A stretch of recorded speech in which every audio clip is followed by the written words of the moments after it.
to the farm. My name's Roz, also known as Passion Flower, and you'll find me here each week talking about my farming and creative life. I have a haircut and it was in desperate need. When I thought about it, I had not had my haircut since March last year. So there was talk about coronavirus, had to be a little bit careful, but we weren't in any sort of lockdown or anything. And then I just let it go, put up in a ponytail, just dealt with it. But until very recently, it kind of got to the point that I really had to get it done. And over the whole of last year during lockdown, we cut the guy's hair with the razor or clippers.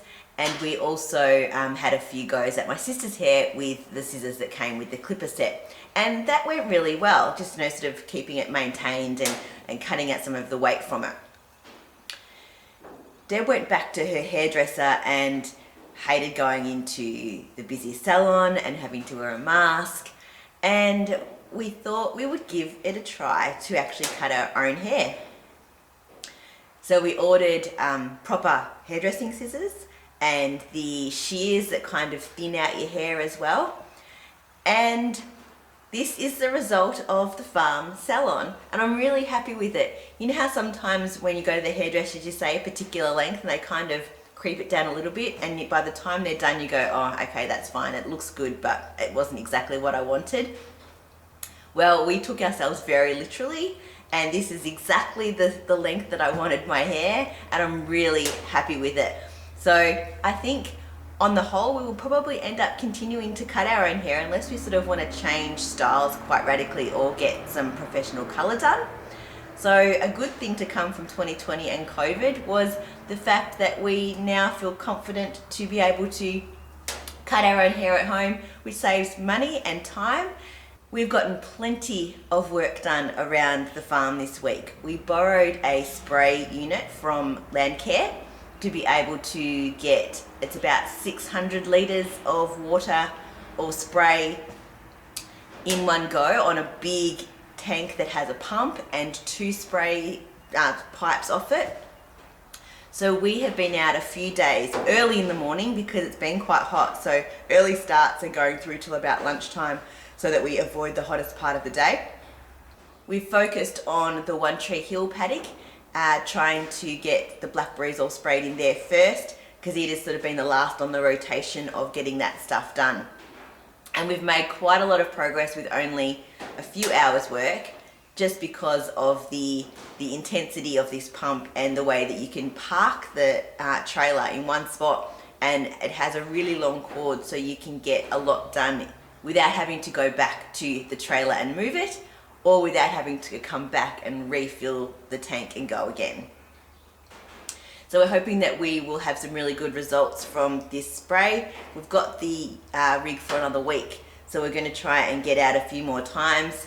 Obviously we need to fit it in around everything else in the schedule, but we've been making it a priority because we have it borrowed and don't have it for a very long time. I also ordered some mulch for my garden area beside the shed. So we had that delivered, and again that was another early morning start to get that spread out over the garden. We've also put it around the trees that are by the water tanks, and it's really made the area look much more defined and set up as a garden. And now it'll be easier to maintain in terms of seeing where weeds come up, just give them a little spray or pull them out. And then I can now establish the garden in that space. I'm thinking some more small trees and shrubs, a couple of maybe feature trees. So I'm excited to now gradually grow that garden space. I also got some more of that gravel delivered that I created my path out of so that I can finish the last little bit of the path and up onto the stairs that I created last week. I haven't actually shoveled or moved that yet, it's just still in a pile. Need a few more cool early mornings or cooler days, which I know are coming later this week into next week. So that will be my opportunity to get that done as well, which will then finish off that sort of outdoor area of the shed. The last bit will be, and I'm looking at it now, I can see it through here, is I have a bench seat that I want to have put out so that it has a nice view out over the farm and the bush. At the moment it's sort of just sitting in place, but we need to actually secure it in properly, and then it'll be pretty much finished. Another farm job we had done this week was we had an excavator come in for a day, just one of those small ones, and the guy helped us to move all of the old slab and rubble that was left over from the shed build. He dug a hole and buried some of that, so it's nice and clear and flat now out where that used to be. He also broke up the concrete that was left over from the slab pour outside the front of the roller doors, just cracked all that, and we've now put that in a pile, and we will use that rubble for filling in some holes, like where we got ourselves stuck over in the bush. We might need to put some in there to flatten out a new path through there. Put it in around gate openings and closings so that it doesn't get too muddy, and to help with keeping some of the fence posts more stable. You can ram it in around those to make it much stronger.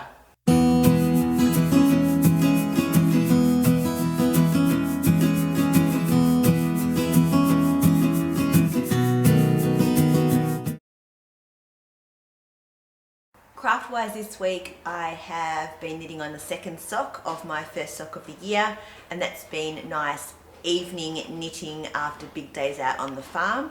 I've done a little bit more on the sleeves of my pullover.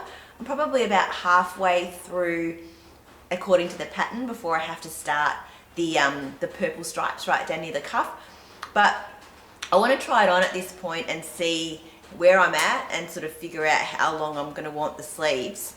And given it's been so warm, it hasn't been pleasant to want to try on a sweater right now, so I've sort of set it aside. But what I will do is pop the sleeves onto two separate needles. At the moment they're on the same needles because I've been working them two at a time, and I will try it on and then decide where I'm going to go from there. Just want to make sure that it's all sitting properly before I continue.